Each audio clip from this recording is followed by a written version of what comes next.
Terima kasih untuk Bu Rina sebagai moderator. Hari ini kita seminar sampai jam berapa? Jam 10.30. Iya, nanti yang 30 menit sebagai tanya jawab.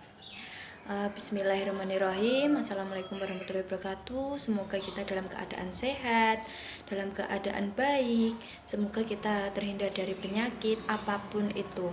Dan jangan lupa tetap memakai masker, mencuci tangan, dan tetap menjaga jarak. Iya. Terima kasih juga untuk semuanya sudah hadir di sini. Yang saya hormati bunda-bunda di rumah.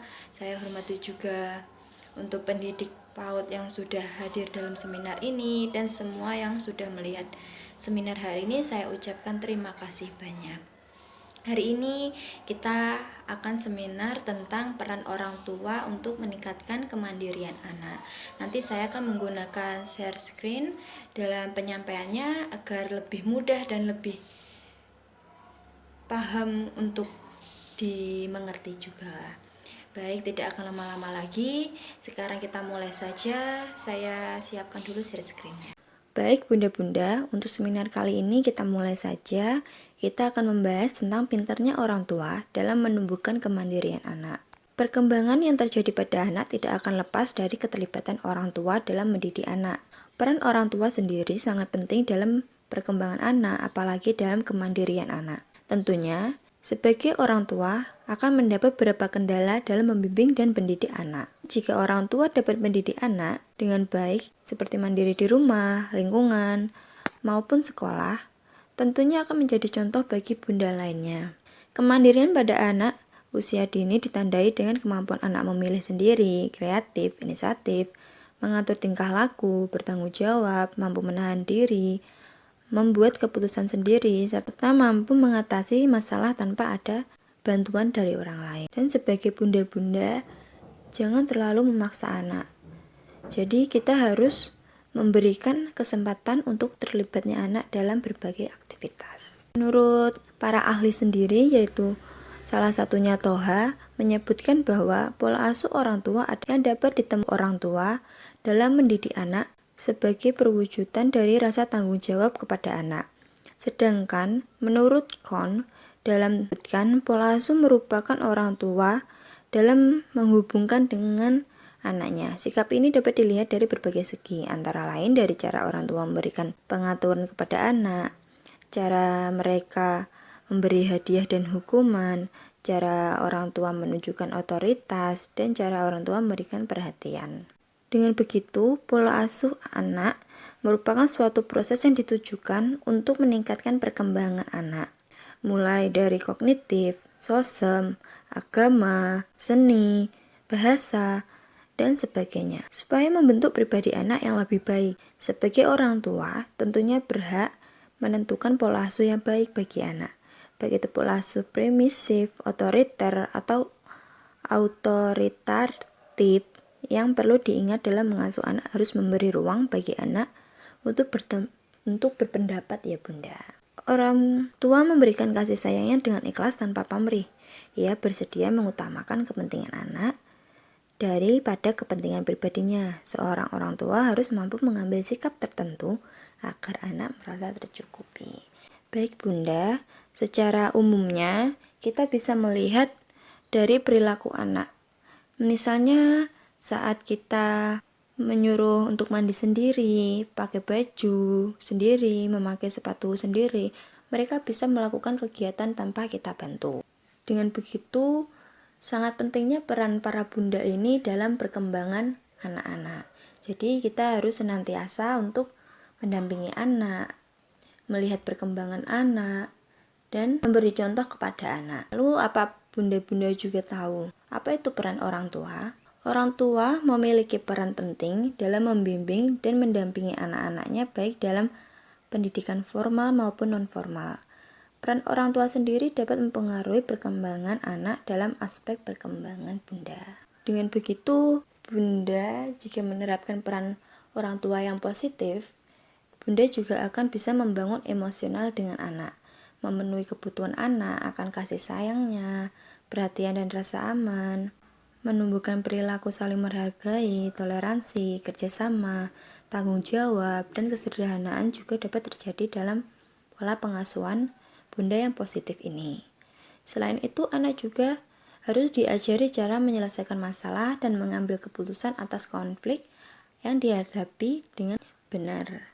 Jadi, bunda harus memberi ruang bagi anak-anak untuk menyelesaikan masalahnya sendiri tanpa kita paksa ataupun kita tekan, agar anak bisa mandiri dan bisa berpikir untuk menyelesaikan masalahnya sendiri. Orang tua merupakan sosok pertama dalam pendidikan anak. Meskipun anak telah dititipkan ke sekolah, tetapi orang tua tetap berperan terhadap prestasi belajar anak. Bunda di rumah harus menerapkan dan memberi ruang kepada anak untuk menemukan minat dan bakatnya, agar anak bisa mengembangkan apa yang dia minati atau yang sudah dia punya, dan bisa konsultasi kepada guru yang di sekolah agar dibimbing ke arah mana nantinya.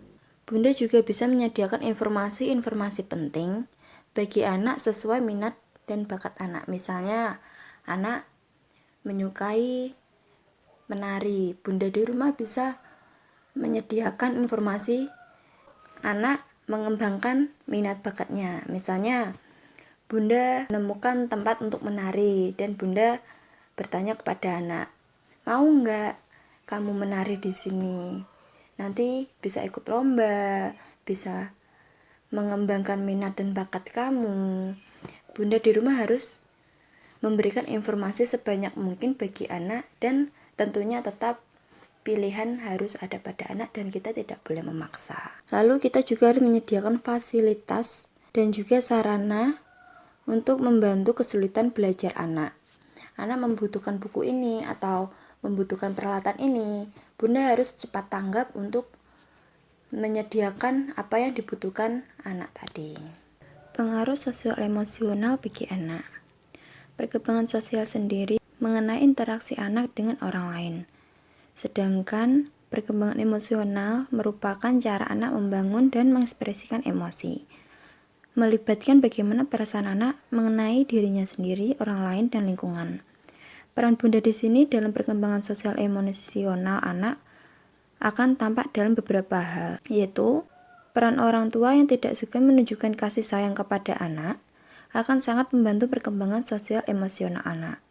Anak akan mudah mengetahui bahwa dirinya disayangi dan bahwa orang tuanya akan selalu ada untuk mendukungnya. Oleh karena itu, anak juga dapat tumbuh dan berkembang secara sosial dan emosional dengan baik. Bunda bisa membentuk kedisiplinan anak dengan penetapan kegiatan harian anak di rumah dan tugas-tugas apa saja yang perlu dilakukan. Misalnya, bunda menentukan kapan waktunya belajar, bermain, membereskan kamar, membantu bunda di rumah. Untuk menentukan kegiatan rutin harian juga dapat menjadi cara meningkatkan fokus pada anak. Bunda dapat memahami anak dengan cara menjadi pendengar yang baik dan memperluas perasaan empati terhadap anak, agar anak merasa dekat dengan bunda dan ia tahu bahwa bunda adalah pihak yang dapat diandalkan. Lalu bunda juga harus membangun rasa percaya diri pada anak, dapat mengetahui apakah komunikasi yang mereka lakukan diterima dengan baik oleh orang tua atau tidak. Hal ini disebabkan karena insting mereka mulai terasa dan kemampuan belajarnya juga berkembang pesat. Bagaimana cara anak untuk menerima informasi dari lingkungan sekelilingnya akan mempengaruhi dan memicu respon emosional. Bunda juga bisa memberi batasan dan aturan. Bunda juga bisa memberi pujian pada anak. Anak yang memiliki kepercayaan diri bagus akan menjadi anak yang lebih bahagia, lebih mudah menyesuaikan diri, dan prestasi lebih baik di sekolah.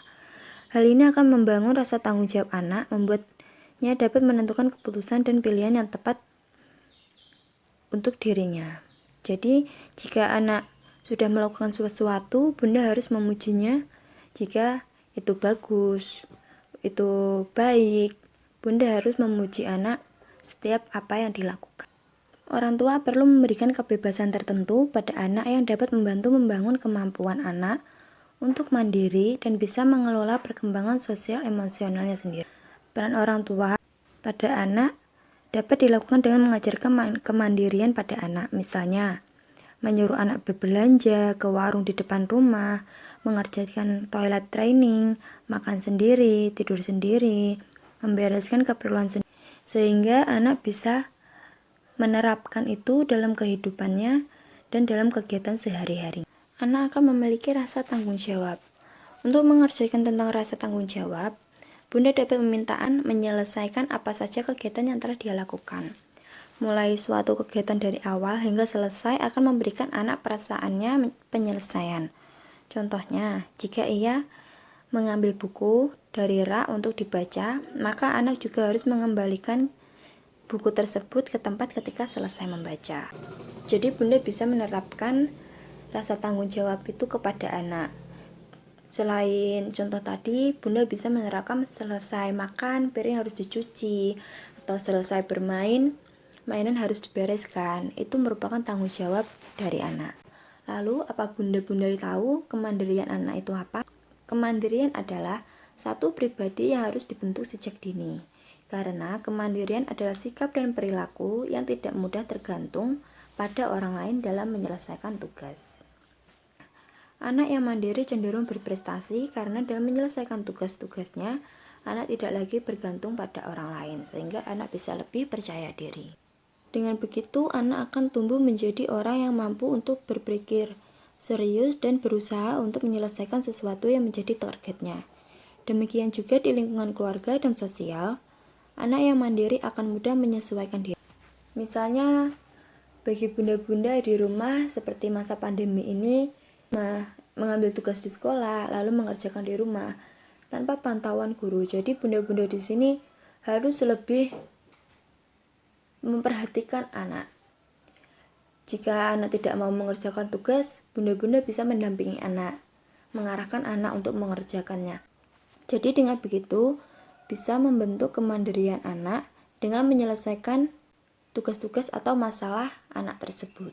Lalu bagaimana upaya para bunda membentuk kemandirian anak?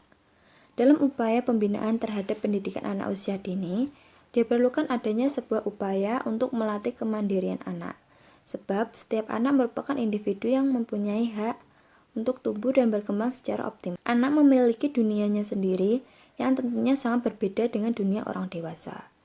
Mereka memiliki kecerdasan masing-masing serta memiliki naluri sebagai makhluk yang berat. Bagaimana cara bunda-bunda menumbuhkan kemandirian pada anak? Bunda bisa menerapkan satu, memberikan tanggung jawab kepada anak. Ketika ia melihat atau merasa anak melakukan sesuatu yang ibu rasa belum mampu melakukannya, sebaiknya ibu memberikan dia kesempatan untuk melakukan sendiri. Memberikan kesempatan dan kepercayaan kepada anak akan dapat membuat anak berani dan mandiri juga. Misalnya, saat anak tidak mau mengerjakan tugas, bunda harus memberikan kepercayaan kalau anak itu bisa. Atau bunda bisa memberi contoh dulu untuk mengerjakannya, lalu anak bisa menerapkan untuk mengerjakan tugas-tugasnya. Memberikan contoh. Dengan bunda memberi contoh yang nyata kepada anak, anak akan memahaminya dan semakin mudah dia menirunya. Misalnya setiap makan, anak harus mencuci piring, tapi bunda harus memberikan contoh. Setelah makan, piringnya diangkat, lalu dikasih ke pencuci piring. Bunda harus memberitahu, begini loh caranya mencuci piring. Jadi, anak saat diberikan contoh, anak juga harus mempraktekkan saat mencuci piring. Jadi, setiap kali makan harus membiasakan selesai makan mencuci piring. Jadi anak akan terbiasa dan menirukan kebiasaan itu tanpa bunda ajari kembali, tanpa bunda bantu kembali. Lalu juga jangan memaksa anak. Bunda selalu dampingi dan mengingatkan anak melakukan hal yang benar tersebut. Tetapi perlu diingat jangan terlalu sering keras mengkritik anak, karena hal itu akan membuat nyali atau keberanian anak akan turun. Misalnya, anak yang sering bermain gadget. Jadi, bunda jangan memaksa anak untuk berhenti bermain gadget dengan marah-marah. Kamu nanti kalau bermain gadget akan seperti ini loh, seperti ini. Jadi jangan seperti itu. Bunda ajak anak ngomong baik-baik. Ajak anak untuk dalam keadaan nyaman untuk berbicara. Dan lalu bunda memberikan pengertian. Kamu jangan sering bermain gadget, boleh bermain gadget, tapi dibatasi. Nanti kalau kamu sering bermain gadget, nanti matanya bisa rusak, nanti kamu jadi tidak fokus belajar. Jadi boleh bermain gadget, tapi harus dibatasi, harus tahu waktunya untuk belajar, tahu waktunya untuk mengerjakan tugas yang lain. Jadi anak akan memahami itu secara baik, dan bunda-bunda tidak perlu untuk memaksa anak harus mau. Jadi bunda harus memberikan pengertian secara bertahap agar anak mengerti, agar anak bisa menerapkan. Lalu bunda harus memberikan kesempatan memilih pada anak. Anak yang terbiasa terhadap dengan situasi hal yang sudah ditentukan oleh orang lain akan malas untuk melakukan pilihan sendiri. Sebaiknya bila ia terbiasa dihadapkan beberapa pilihan, ia akan terlatih untuk membuat keputusan sendiri dari dirinya. Misalnya, bunda menentukan menu untuk besok untuk bekal anak-anak. Bunda memberikan alternatif dan memberikan pilihan kepada anak. Kamu ingin dimasakkan apa? Mau dimasakkan brokoli atau dimasakkan apa? Kamu inginnya apa? Besok bunda akan masakin. Lalu jika anak sudah berbicara, jika anak sudah menentukan pilihannya, besok bunda harus menyiapkan bekal yang sudah dijanjikan, agar anak merasa senang. Oh, aku diperhatikan oleh bunda. Seperti itu. Jadi bunda-bunda harus memberikan kesempatan memilih kepada anak. Bunda juga harus menghargai usaha anak. Orang tua mungkin kadang merasa tidak sabar menghadapi usaha anak untuk berusaha sendiri tanpa bantuan orang tua. Namun mulai sekarang, bunda harus menghargai sekecil apapun usaha yang diperlihatkan anak untuk mengatasi sendiri kesulitan yang dihadapi. Misalnya, anak mencoba untuk memakai baju sendiri, tapi terbalik. Bunda jangan marah-marah. Kamu kok pakai bajunya kebalik? Harusnya begini, gini. Jangan seperti itu. Bunda harus memberikan pujian terlebih dahulu kepada anak. Wah, kamu pintar, bisa memakai baju sendiri, tapi bajunya ini kebalik. Lebih baik kalau memakai baju seperti ini dan tidak terbalik. Besok-besok belajar lagi ya untuk memakai baju sendiri. Dan bunda harus tetap mendampingi anak. Penanaman kemandirian pada anak. Penanaman kemandirian harus dimulai sejak anak prasekolah. Sebelum sekolah, harus dalam kerangka proses perkembangan manusia. Artinya, orang tua tidak boleh melupakan bahwa anak bukanlah miniatur orang dewasa, sehingga ia tidak bisa dituntut menjadi orang dewasa sebelum waktunya. Serta orang tua harus mempunyai kepekaan terhadap proses perkembangan anak dan menjadi fasilitator bagi perkembangannya. Pribadi yang mandiri menurut Dowling adalah kemampuan hidup yang utama dan salah satu kebutuhan setiap manusia di awal usianya. Anak meskipun usianya masih sangat muda, namun diharuskan memilih pribadi yang mandiri, karena hal itu diperlukan ketika anak terjun ke lingkungan di luar rumah, sudah tidak tergantung pada orang tua. Mengajarkan anak menjadi pribadi yang mandiri memerlukan proses, tidak memanjakan mereka secara berlebihan, dan membiarkan mereka bertanggung jawab dan atas perbuatannya merupakan hal yang perlu dilakukan jika kita ingin anak menjadi mandiri. Anak menjadi mandiri sangatlah penting agar anak dapat mencapai tahapan kedewasaan sesuai dengan usianya. Semoga untuk seminar kali ini bunda-bunda mudah memahaminya dan bisa menerapkan kepada anak untuk mengajarkan kemandirian, untuk memberikan contoh yang baik kepada anak, dan mendidik anak secara positif. Akhir kata dari saya, mohon maaf lahir batin. Wassalamualaikum warahmatullahi wabarakatuh. Baik, karena waktunya sudah selesai, saya kembalikan lagi kepada Ibu Moderator. Untuk pertanyaannya tadi, cara membuat anak berani ke sekolah sendiri dari Ibu Mujiati. Ya, begini Bu. Sebaiknya saat awal-awal sekolah anak tetap ditemani, tetap dijaga di sana supaya anak merasa aman terlebih dahulu. Tapi nanti lambat laun anak harus ditinggalkan secara bertahap. Misalnya untuk minggu kedua itu menjaga jarak untuk melihatnya, untuk menemani anak agak jauh lagi. Nanti minggu ketiganya lagi kita lihat anak sudah mulai nyaman atau anak sudah mulai bisa berbaur dengan teman-temannya, kita mulai pamit kepada anak untuk izin pulang sebentar, nanti kembali lagi seperti itu. Dan jangan meninggalkan anak secara tiba-tiba, karena itu akan membuat anak panik dan tidak akan berani lagi.